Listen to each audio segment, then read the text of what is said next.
Thank you, Elliot and band and Josh. I was telling in the last service that I can relate to Josh's difficulties in being a youth pastor. I was a youth pastor for 10 years, and kids used to like to stick things up their nose. Now, in fact, I think I still kind of like to stick things up my nose. And one service on a Saturday night, or on a Sunday night, I was watching the kids in the parsonage, and my little brother Jim, who's younger than I am, I don't know how he did this, but he actually stuck a .22 shell up his nose. And so I came running into the sanctuary, and I said, oh my gosh, Jimmy's stuck a .22 shell up his nose. And the whole service ran over to the parsonage, and they couldn't find a .22 shell. They don't know if I had imagined it or whatever. And to this day, we think there still might be a .22 shell up Jim's nose. We're not sure. But everyone ducks when he sneezes. We know that for sure. I want to share with you about Christmas hope. We're talking about Christmas lights the night. And hope is one of the things that people desperately need in this world more than ever. And people can't live without hope. And I visited someone that last week was struggling in the deepest, darkest situation. And he was telling me how he didn't want someone to come by and just tickle him with hope. He needed something practical. He needed a plan. And actually in the New Testament, when it tells the story of Christmas, it doesn't use the word hope, except for when Jesus is referring back to hope. It uses something that's similar, and it says good news. And good news is a practical plan to change the world. But when Jesus is teaching in Matthew chapter 12, he's talking about his life, and he uses this phrase, in his name, the nations will put their hope. And that's all kinds of people, every age group, every background, every language will put their hope in Jesus Christ. And we have someone who's just written a book from our church, and we're always excited about that. I've read this book. I started reading it, and I couldn't stop until I finished it. And you could buy it on Amazon.com, or you can come to the book launch this next Saturday night. It's called Detours to Destiny, a memoir by Elling Halvorson. It's a great book, one of the best books I've ever read in my life. And we've got the author here to come and tell us about it. So help me to greet Elling Halvorson.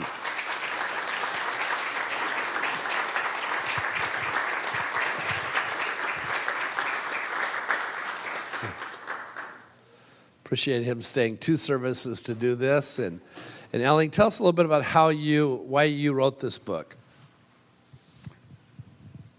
Well, I wrote the book, I guess, because so many people asked me to write a book. For several years, people said, Elling, you've got to write a book. And so I finally succumbed to it and decided to do it.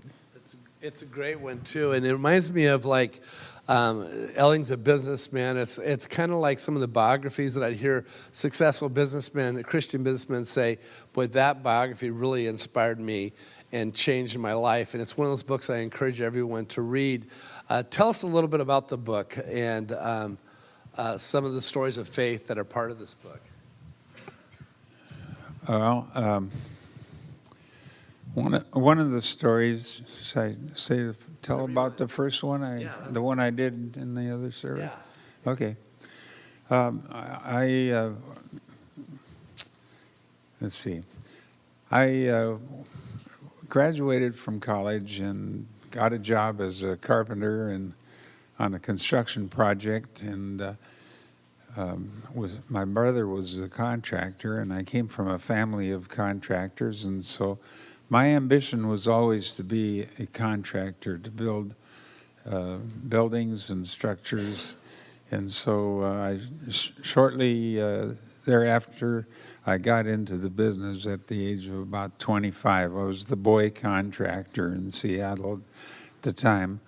And but my ambition was to do projects that no one else wanted to do, kind of like the dirty job on television.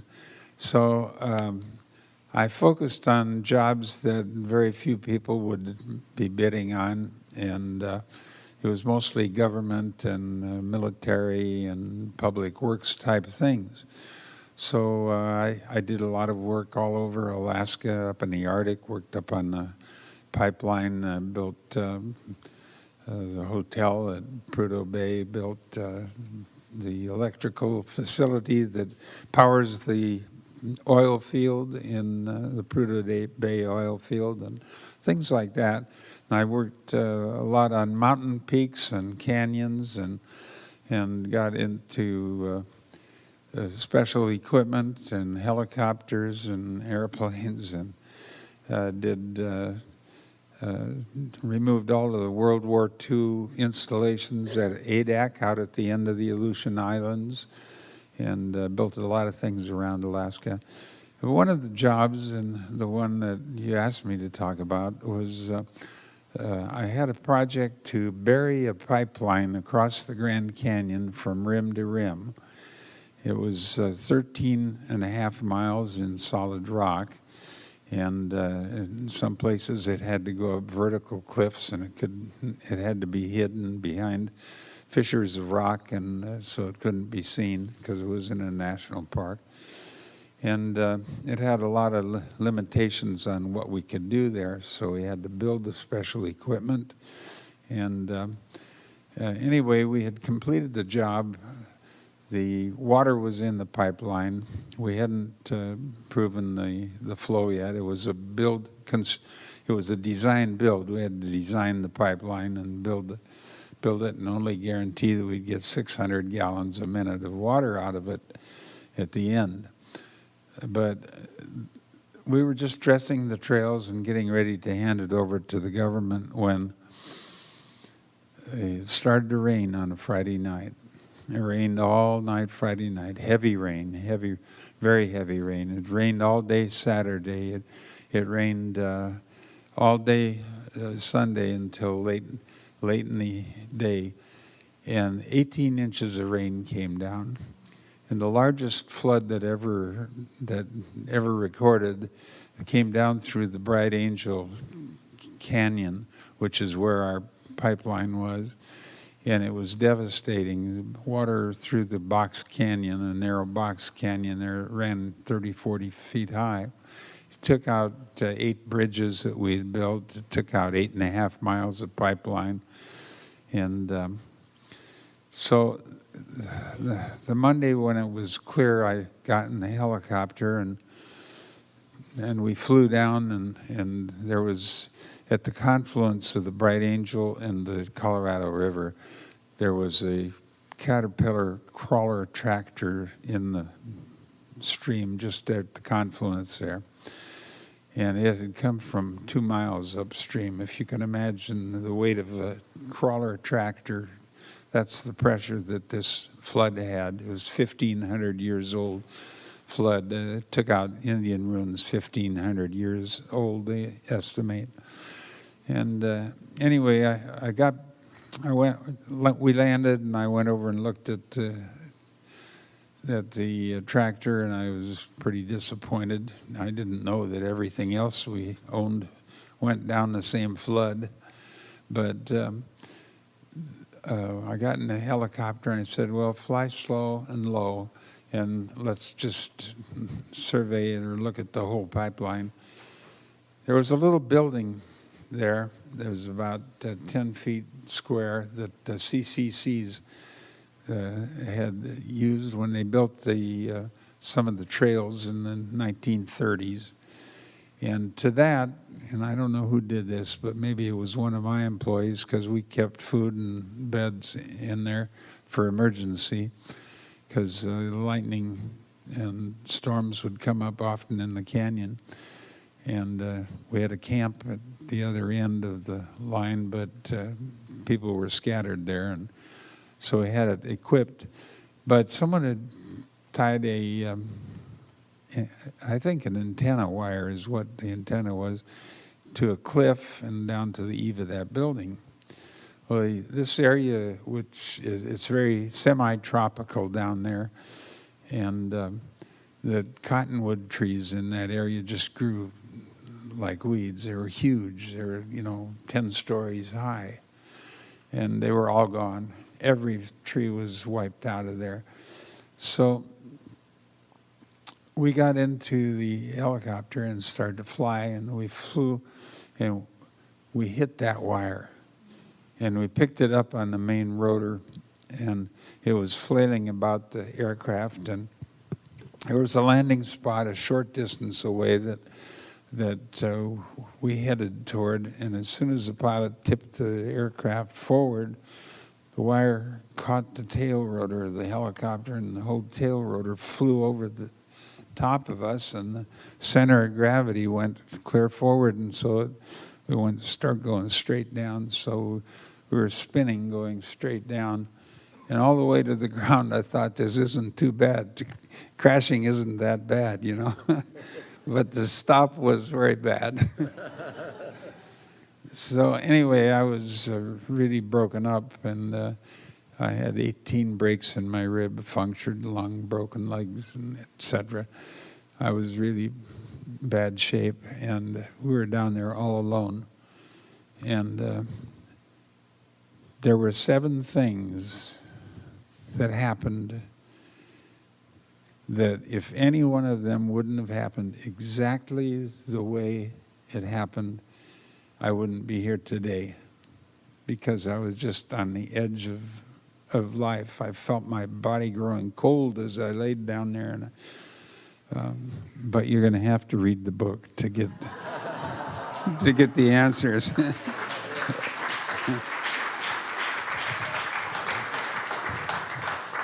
And it really is a great book. It's a romance book between Elling and his wife, Barbara, who are teenage sweethearts. And Barbara always said that if she wrote the book, she'd call it Dwelling with Elling, but she didn't give the title. Maybe she could write another book. But it's also an adventure book, and it's a book of faith. And we appreciate how you're bold about your faith in Jesus Christ and what God's done through you. So Saturday night at 7 o'clock, come. You can hear more about the book and get maybe an autographed copy. And you're going to give us a special deal, is that right?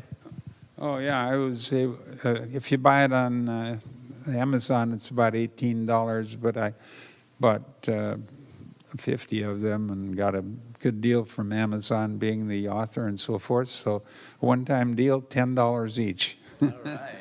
Okay. Thank you so much for sharing with us, Elling.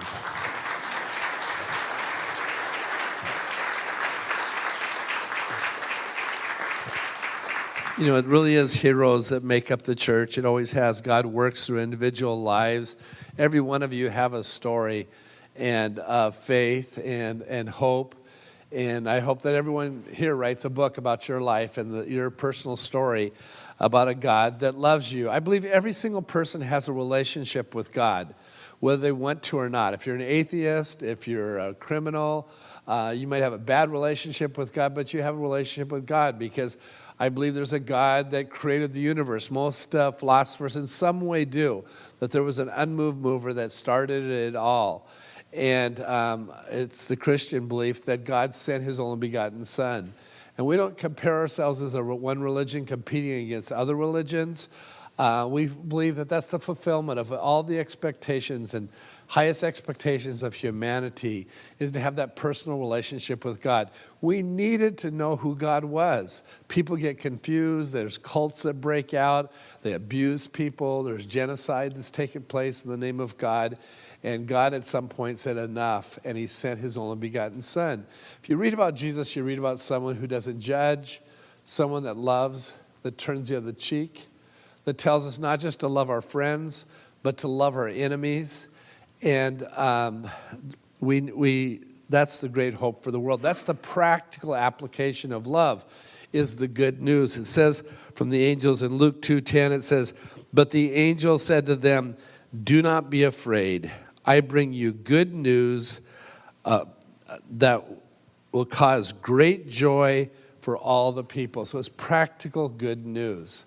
And that comes down to you having a personal relationship with Jesus Christ, and that can happen. And a lot of times people are confused and they're turned off by this. They may think back of when they did have a personal relationship or when they raised their hand at a camp and everything went south after that, or everything went in a bad direction. But it's more than just a contract that we have. It's a relationship with God. And that's why Christians are big on covenants. Covenant is a relationship between two personalities. We make an agreement together. Well, we have a covenant, an ongoing relationship with God. For me, I committed my life to Jesus Christ when I was 10 years old. It startled everyone, and it startled me. It did change my life and made a huge impact on my life. And but that wasn't the end. It was just the beginning. And it was only natural for me to do that. My best friend, Joy Pilstick, died of leukemia. I couldn't stop thinking about that. And when the evangelist gave us an invitation to have a personal relationship with Jesus Christ, I went for it. And then I was baptized in front of our congregation. But that wasn't the end.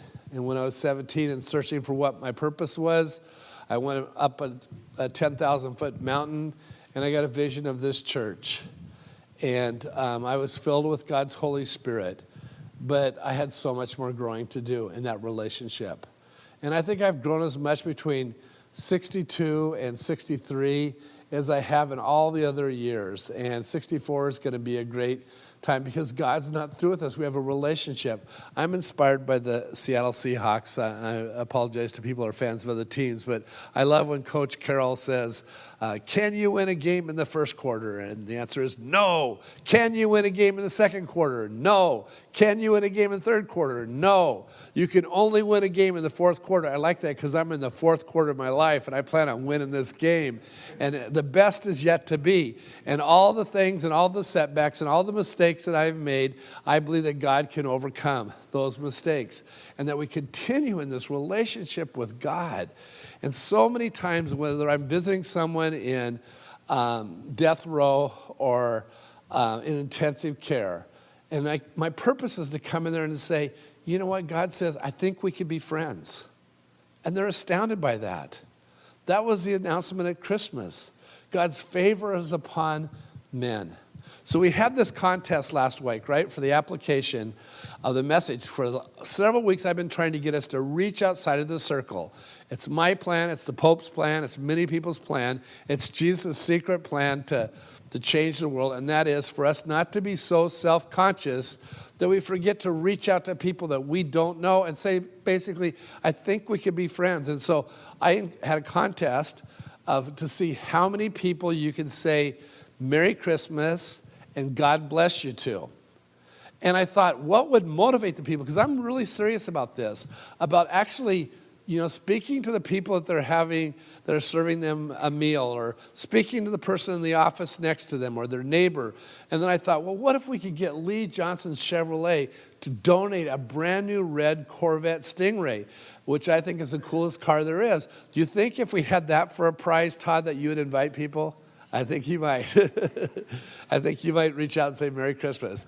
And I thought, well, that would be great. And then I thought, well, how about if we had Rich and Linda Skinner that own a cruise line? What if they donated a cruise around the world for two? And you got to see the whole world. I bet that would motivate you to reach out and to be, it seems scary to speak to someone you don't know, but to say Merry Christmas in this politically correct world and even add God bless you. But then I thought, what would be the best gift that you could possibly have? And then I had it. A homemade blackberry pie by Nancy McJunkin. And where is it? Did someone steal it? Oh, here it is. I want you to see it because she makes the best blackberry pie in the whole world. And after this service, I'm going to give it away to the person that has said, Merry Christmas and God bless you to the most people. Now be careful, where everyone's self-reporting, and if you misreport and misrepresent yourself and how many people you said Merry Christmas and God bless you, God might strike you dead. I mean, this is valuable things here. And so in the first service on Saturday night, Bob Barker was the person that had done the most. He had done 8 people, he had actually said. And he said it was such an adventure. It was hard for him to do. But in one restaurant, the waitress came up, and he said, I was scared to do it, but I did. It was the first person. And he said, Merry Christmas and God bless you. And the lady just burst into joy, and she reached out and put her hand on him and said, oh, are you Hispanic? As if only someone that's Hispanic could be friendly like that. But she was so taken back by that. He enjoyed the 8 people that he had a chance to do that. Diana had 28. And what was the name of the person that had 100? Did you get that? They'll be back for, not here. They're getting their Santa Claus costume. Wow, Chrissy Douglas had 38. So, what's the most that anyone had in this service? Did anyone have, Christy, how many did you end up with? Well, that's all right. 38. Wow, that's really good. That's great. Let's give her a round of applause. Anyone else have quite a few that they'd like to report? Well, you guys got a lot of Merry Christmas and God bless yous to do. So it sounds like the winner is getting their Santa Claus costume on, and of 100. And we'll give that blackberry pie, and they'll enjoy it. And if you stick around, you might talk them out of even a bite. I don't know. But they get to enjoy it to themselves. The point is that God has good news, and we're a part of sharing that good news. And God has chosen to work through us to share Christmas. Now, for me, since I committed my life to Jesus Christ, and it was in June, it was in camp, I've had Christmas spirit all year round. It's really annoying to my family. You know how people say, I can't stand it when they play Christmas music after Halloween? I play Christmas music all year round. I can't help it. I'm backpacking and I'm singing A Joy to the World. And everyone's like, will you shut up? But I can't shut up because Christmas season isn't just a time of the year, a random time of the year. It's all the year. I'm still amazed that God sent his son and that I can have a personal relationship with him. And so we need to reach out and to tell people about that. I wanted to share one story that I've shared before in this church, and there's more to this story now. But I shared, it was years ago when we first started the church. I got a call from a lady who I played football with her husband. They went through a divorce, but she called me in the middle of the night and said, I'm in Swedish hospital, and my mother's dying, and my father's being so abusive. And the nurses are afraid of him, the doctors are afraid of him, I'm afraid of him. He's a great big hulking guy, and I thought, you're just the person to come and talk to him. And so I went over to Swedish hospital, and a little bit nervous, but I thought, I'm not afraid of a man. And I walked to the door, and I was shaking. I was afraid of a man because he was a monster of a man. You know how some people just are huge by nature? This guy dwarfed me, and he was just swearing. And when I came through, and she said, here's my pastor, Pastor Tim White. And I said, well, I'm not officially her pastor. She doesn't even live in this community, but I knew her husband, but I'm still a pastor. And I tried to kind of explain it that when he said, I hate pastors. And I think I said something like, so do I. I wanted to be on his team. And he was saying, I hate even the whole good news. I know it's Christmas time. That my wife, and he was calling his wife names that I wish that someone could have videotaped it and you could watch it in private because it's words that I shouldn't repeat. But you could just see the evil and the hurt in that room as he was cursing his wife who had a stroke and couldn't move and was waiting for death. And I asked him if I could pray with him. And he said no. And I said, I think that you're so angry because you're afraid. And the only answer to fear is faith. And I just want the opportunity to share my faith with your wife. And I can't remember exactly how the whole conversation was so many years ago. Some of you might remember better than I do because I told the story right after it happened. But I ended up praying with him, and his hand, I have big hands. I have hands the size of Russell Wilson's, so I could be a pro quarterback if it was only for my hands. His hands dwarfed my hands. They're like little kid hands when I was holding his hand to pray. And I prayed. I can't remember exactly what I prayed, but I prayed Christmas in that room. And Jesus' love and healing and ability to forgive and to make new. And after I had that prayer, I went over to his wife and I said, you can't talk to me, but Jesus still loves you. I don't know anything about your life. And I said, if you want to accept his love right now, just blink twice. And we're all around, and she blinked twice. And her daughter said, look. First, tears came shooting out, and there was 2 distinct blinks. And her daughter said, Mom, blink twice. And you can see newness and Christmas in her twinkling eyes. Her husband, I don't know if they were legally married or what all the situation was at that time, just started to swear. He says, that's the thing I hate about this Christianity, that you can live a terrible life and in the last minute become a Christian and go to heaven. And he went over and he looked into the eyes of his wife, and his whole demeanor was just transformed. And he started to call her pretty girl, and he said, remember when I used to call you pretty girl? We used to love each other. He said, you're still my pretty girl. And this man that was full of so much evil, the evil was pushed away through the practical good news of Christmas.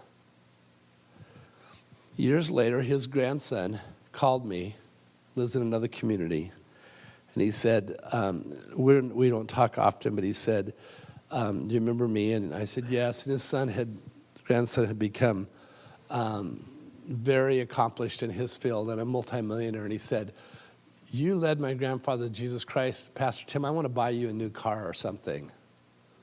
And I said, well, actually, I don't need a new car. I have a car that runs, and it's paid for, and I like my car. But you could donate to your church, because I didn't do it for that. I did it just because I'm a pastor and because I'm a Christian. But that was remembered through generations, the impact of hope and good news at Christmas. Now, you can have a personal relationship with Jesus Christ. Maybe you've been thinking about him. And you can come back, and you don't have to change your culture. You don't have to change your doubts. Christians have doubts. I think there can be atheist Christians. In the first century, Christians were known as atheist Christians because they didn't believe the emperor was a god, and they didn't believe in Zeus, and they didn't believe in Apollo, and they didn't believe in some of the other gods. They believed in one God. And so they were called the atheistic religion because they believed in one God. And Jesus Christ. There's all kinds of misunderstandings. I think you can be someone that's full of questions, but once you give your life to Jesus Christ, once you give your heart to Jesus Christ, it's the beginning of a relationship, a friendship, of his lordship in your life. The Bible says, he that hath the life, he that hath the Son hath life. He that hath not the Son of God hath not life. And you can have that life by praying with the pastor in this service or at any time and just say, I need Christmas in my heart. Not just for a season of Christmas spirit, but throughout my whole life to have this ongoing, life-changing, authentic relationship with Jesus Christ. Jackie's going to come and close us in some guided prayer.